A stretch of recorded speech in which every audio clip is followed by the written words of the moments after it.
Hello students, in polymer we completed its classification and there are four ways for the classification of polymer. Okay, five, but basically four, that is very important. The first classification based on source, in which three types of polymer: natural, semi-synthetic and synthetic, and you have to remember all example. Second, based on structure. Okay, according to structure, again there are three types of polymer: linear, branch and cross link. Third, that is mode of polymerization, either addition or condensation. In addition, only addition, no elimination. While in case of condensation, substitution also take place. Substitution like removal of water, methanol, ethanol, ammonia, etc. Okay. Addition again divided into two parts: homopolymer and copolymer. In case of homopolymer, all monomers are equal, while in case of copolymer, monomers are different. And the fourth classification, that is based on intermolecular attraction force. In that, four types of polymers are possible. The first thing is elastomer, second that is fiber, third thermoplastic, and fourth one thermosetting. Okay, और last जो हमने पढ़ा था, that is based on growth polymerization, chain growth and step growth. जितने भी addition है normally prepared by chain growth polymerisation, while condensation polymer prepared by step growth polymerisation. तो इतना पोर्शन आपका क्लियर होना चाहिए. आज का जो मेरा लेक्चर है वो थोड़ा लाइट लेक्चर है. सैटरडे है, वीकेंड, तो ज्यादा मैं आपको टेंशन नहीं दूंगा, क्योंकि आज से हम प्रिपरेशन स्टार्ट कर रहे हैं. और प्रिपरेशन जो है उसमें मैंने लास्ट लेक्चर में आपको बताया था, फोर कैटेगरी में मैंने सबको डिवाइड कर दिया है. तो आज हम जो बात करने वाले हैं that is preparation of P type polymer. P type का मीनिंग होता है, इसके आगे पी वर्ड आता है, like polyethylene, polystyrene, polyvinyl chloride, इस पॉलीटेट्राफ्लोरोइथिलीन. तो ये जितने भी पॉलीमर है पी टाइप के, all prepared by addition polymerization. It means only addition, no elimination, and all are homopolymers. It means normally monomers are equal. तो पहले हम पी टाइप वाले पढ़ने वाले हैं. All are addition homopolymer, keep it in mind. Clear? Okay. तो सबसे पहले हम बनाएंगे PE. PE means what? That is polyethylene. और इसका हमने पूरा मैकेनिज्म पढ़ लिया है. For that you have monomer. Which monomer? Ethene. So you have to write reaction like this: CH2 double bond CH2. That is N, and this is E. E means ethylene. That is monomer. Okay. And here addition polymerization take place at particular temperature, particular pressure, in presence of particular catalyst. Clear? And we have polyethylene. And I told you the molecular formula that is same for reactant as well as product. But here the formula of polymer that is totally based on repeating unit. और repeating unit हम कैसे लिखते हैं? तो double bond को यहाँ से क्या कर दो, ब्रेक कर दो, और दो डैश यहाँ पे सेट कर दो, लेफ्ट और right side, like this. So this is repeating unit of polyethylene. So this is the formula of PE. Now see, this is ethene and this is polyethylene. Here temperature and pressure both are very important. Okay, because there are two types of polyethylene. One is LDPE and another is HDPE. LDPE means low density polyethylene or HDPE means high density polyethylene. According to your requirement, you can set up operating condition. Clear?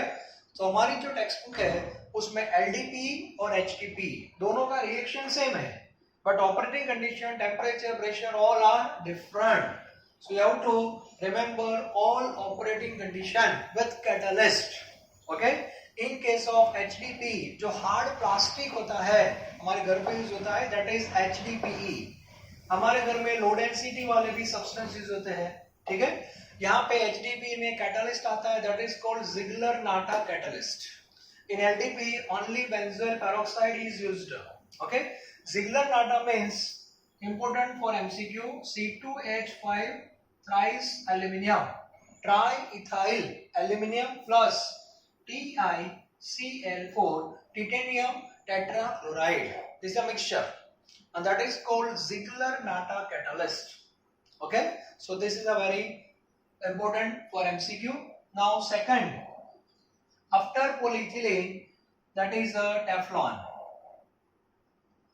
Okay, Teflon means PTFE, polytetrafluoroethene. तो सबसे पहले monomer that is CF2 double bond CF2, that is 4-fluorine tetrafluoroethene TFE, that is a monomer. Okay, now polymerization, so we have a dash क्या कर दो, break कर दो, single bond, so CF2 dash dash, and this is N.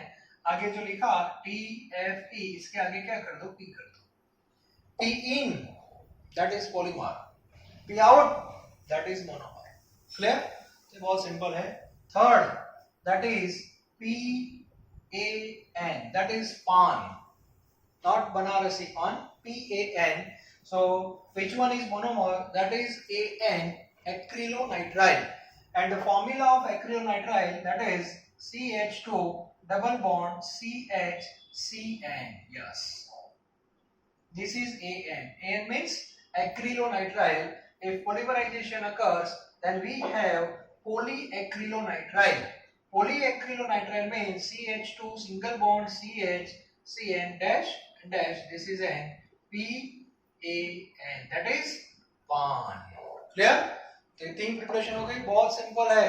You have to remember just monomer. और एक अंदर की बात मैं आपको बता दूं, आपको पॉलीमर की फॉर्मूला याद नहीं रखनी है. You have to remember formula of monomer for all chapters, पूरे चैप्टर के लिए.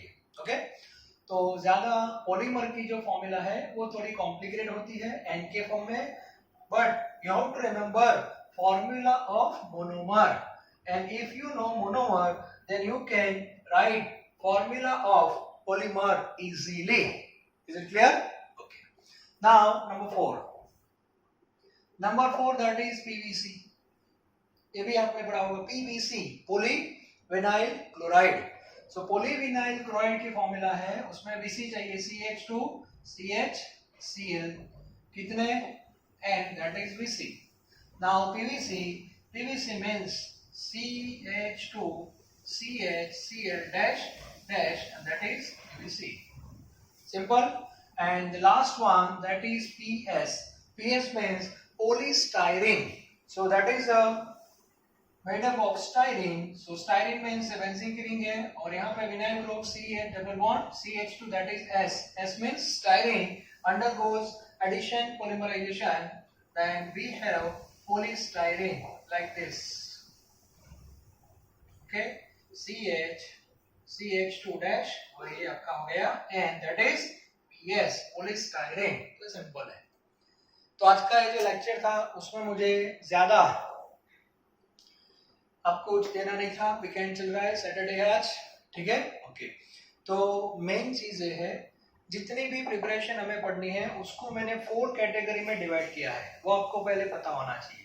पी टाइप वाले जितने भी पॉलीमर है उसकी जो प्रिपरेशन है उसमें आपको रिएक्टेंट और प्रोडक्ट लिखना है, और बीच में टेम्परेचर, प्रेशर और catalyst, that is compulsory.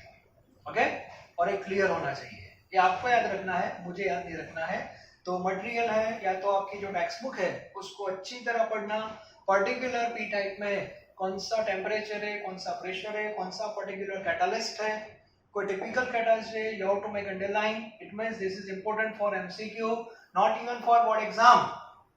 JEE NEET के लिए इम्पोर्टेंट है, ठीक है। और नॉर्मली पॉलीमर के क्वेश्चंस आते हैं, जी में भी आते हैं, नीट में भी आते हैं। तो सबसे पहले आपको टेक्स्ट बुक जो है वो लर्न करनी पड़ेगी, ओके। थ्योरेटिकल बेस पे इन-टेक्स्ट क्वेश्चन और एक्सरसाइज वो पैरेलल हम बताते जाएंगे आपको, लेकिन अभी आपका फर्स्ट स्टेज जो टेक्स्ट बुक का थ्योरेटिकल पार्ट है वो पहले आपका परफेक्ट होना चाहिए, okay. After preparation you have to mention properties. Property में आप क्या लिखोगे? तो प्रॉपर्टी में आपको लिखना है क्लासिफिकेशन के बेस पे आपके 2-3 पॉइंट्स होने चाहिए। फर्स्ट वन, जितने भी पी टाइप वाले हमने बनाए वो हमने ही बनाए ना, इसका मीनिंग हुआ all P type that is synthetic polymer. तो आपका फर्स्ट स्टेटमेंट क्या हो जाएगा? Synthetic polymer. स्टेप वाइज आप आगे बढ़ो, it is a synthetic polymer, clear. Second आपका जो क्लासिफिकेशन था that is based on structure, linear, branch and cross link.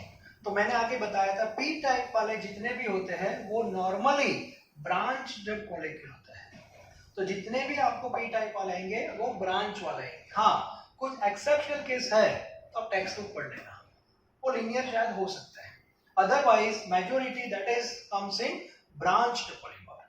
ये भी आपका क्लियर होना चाहिए। 2 पॉइंट आपके हो गए।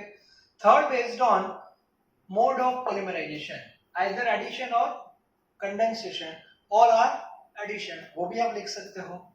ऑल आर होमोपॉलीमर, ये भी आपका एक पॉइंट हो गया। And all are elastomer, sorry thermoplastic. तो आपके प्रॉपर्टी में 4 या 5 पॉइंट्स तो क्लासिफिकेशन से आ जाएंगे। बात समझ में आ रही है? क्योंकि ये सब थर्मोप्लास्टिक ही है। और ये सब पॉइंट्स लिखने के बाद लास्ट में आपको यूजेस लिखना है। क्या लिखना है? यूजेस। और नॉर्मली ये सब थर्मोप्लास्टिक में आता है, and plastic that is a water resistance, उसकी कोई इफेक्ट नहीं होगी, केमिकल की भी इफेक्ट नहीं होगी, केमिकली इनर्ट है। तो ये पॉइंट्स जो है आप लिख सकते हो प्रॉपर्टी में, और इस बेस पे उसकी एप्लीकेशन होगी। डेली लाइफ में हम बकेट बना सकते हैं, बहुत सारे टॉयज हैं, ये सब आपको लर्न करना है, मुझे नहीं, ठीक है। तो जहां जहां पे एप्लीकेशन है पर्टिकुलर एरिया में, वो सब आपको प्रॉपर्ली पढ़ना है, उसको याद भी रखना है, अंडरलाइन भी करना है, क्योंकि बहुत सारे पॉलीमर आने वाले हैं, सबकी एप्लीकेशन होगी अलग अलग डिफरेंट एरियाज में। तो ये आपको लर्न बाय हार्ट करना पड़ेगा, ठीक है। लेकिन फिर से एक बार रिपीट कर रहा हूं, हमने जो क्लासिफिकेशन पढ़ा था उसमें जो फर्स्ट 4 क्वेश्चन थे वहां से आपको 4 पॉइंट्स मिल जाएंगे। एक मिलेगा सोर्स से। कोई भी पॉलीमर आप जब पढ़ते हो तो नेचुरल है, सेमी है या सिंथेटिक है, उसकी फर्स्ट लाइन आप लिख सकते हो। Second, based on structure, structure में आप पॉलीमर के मॉलिक्यूल को आइडेंटिफाई कर सकते हो कि लीनियर है, ब्रांच्ड है या क्रॉस लिंक है। बात समझ में आ रही है? थर्ड, आप लिख सकते हो कि एडिशन पॉलीमर है कि कंडेंसेशन है। कैसे पता चलेगा? सब्स्टिट्यूशन हुआ तो कंडेंसेशन, अदरवाइज एडिशन, क्लियर। बाद में वांडर वाल्स के बेस पे, मतलब इंटरमोलिक्यूलर अट्रैक्शन के बेस पे आगे एक पॉइंट लिख सकते हो कि इलास्टोमर है, फाइबर है, थर्मोप्लास्टिक है कि थर्मोसेटिक है। और मैंने लास्ट लेक्चर में आपको बता दिया था जितने भी पी टाइप वाले हैं ऑल आर थर्मोप्लास्टिक, फिक्स है। सेकंड कैटेगरी में आपको फाइबर पढ़ना है, फाइबर में आ जाएंगे। थर्ड कैटेगरी में आपको रबर पढ़ना है, रबर आ जाएगा, इलास्टोमर में आ जाएगा। और लास्ट में एक टॉपिक पढ़ना है MP Patel, that is melamine and bakelite, वो थर्मोसेटिक में आ जाएंगे। Finish chapter. बात समझ में आ रही है? ओके। तो आज का जो लेक्चर था उसमें मेरा कुछ ज्यादा वर्क नहीं है, आपको थोड़ा वर्कशीट जो है उसको प्रॉपर वे में लिखनी है। कल संडे भी है, और संडे किसके लिए होता है आपको फिर से मैं याद करवा दो। जो भी लेक्चर्स में आप पीछे रह गए हो अब तक, वो संडे को आप एडजस्ट कर सकते हो, ठीक है। तो संडे आपके लिए है। मुझे पता है बहुत सारे स्टूडेंट पीछे चल रहे हैं, तो व्यूज हम चेक करते हैं, उससे पता चलता है कि रेगुलर आप लेक्चर नहीं देख पा रहे। कुछ तो रीजन होगा, व्हाटएवर हो सकता है, मोबाइल आपके पास हो, नेटवर्क भी हो, बैलेंस भी हो डेटा में, लेकिन लेक्चर की जगह शायद गेम भी हो सकती है। बहुत सारी पॉसिबिलिटी है। मतलब हमें पता चल जाता है कितने स्टूडेंट हमारे पास है, नंबर ऑफ स्टूडेंट्स, उसमें से ये लेक्चर में अभी इतने ही स्टूडेंट ने देखा हुआ है, वो हमें पता चल जाता है। ठीक है, तो 12th आपका स्टार्ट हो गया है। Don't waste time in playing game and etcetera. Mobile का जो यूज करना है वो प्रॉपर करो, साथ में रहो, बहुत टाइम है आपके पास, उसको पॉजिटिव लो। और संडे का मैक्सिमम यूज करो। जो भी लेक्चर्स में आप पीछे रह गए हो उसको अच्छी तरह प्रिपेयर करने के बाद शीट बना दो, वर्कशीट। रेगुलर आप रिटन वर्क करते जाओ, अपने आप आपका कॉन्फिडेंस लेवल बढ़ेगा। जितनी नोट्स आपने बनाई होगी ना, इसका इनडायरेक्ट मीनिंग होगा कि आपका इतना पोर्शन कंप्लीट हो ही गया है, दैट इज फैक्ट। और उससे आपको पता चलता है कि हाँ मुझे समझ में नहीं है व्हाटएवर, तो आप डीएस में फोन करके मैसेज रख के भी आप सॉल्व कर सकते हो। किसी को भी किसी भी टाइप का डाउट है वो किसी भी टाइम फोन करे, नो प्रॉब्लम। मैंने टाइम दिया है आपको, हो सके तो 8 बजे के बाद आप कॉल कर सकते हो, अदरवाइज आप व्हाट्सएप में मैसेज भी छोड़ सकते हो। That is your doubt session. Clear? तो नेक्स्ट जो प्रिपरेशन में पढ़ने वाला है दैट इज फाइबर। ओके, तो फाइबर हमारे पास 3 है। एक है nylon 6, second nylon 66 and third Terylene. तो तीनों को हम एक ही लेक्चर में लेंगे। सभी लेक्चर को मैंने ऐसे डिवाइड ही किया है। आज मुझे पी टाइप का ही बस आपको पढ़ाना था। एक लेक्चर मेरा रहेगा फाइबर का फिक्स, एक लेक्चर रहेगा हमारा रबर का, और एक लेक्चर रहेगा हमारा एमबी, मेलामाइन एंड बेकेलाइट। तो इस बेस पे हम आगे बढ़ेंगे। ठीक है, तो अभी भी आपके सामने 3 लेक्चर आएंगे नेक्स्ट वीक में। Clear? Thank you very very much.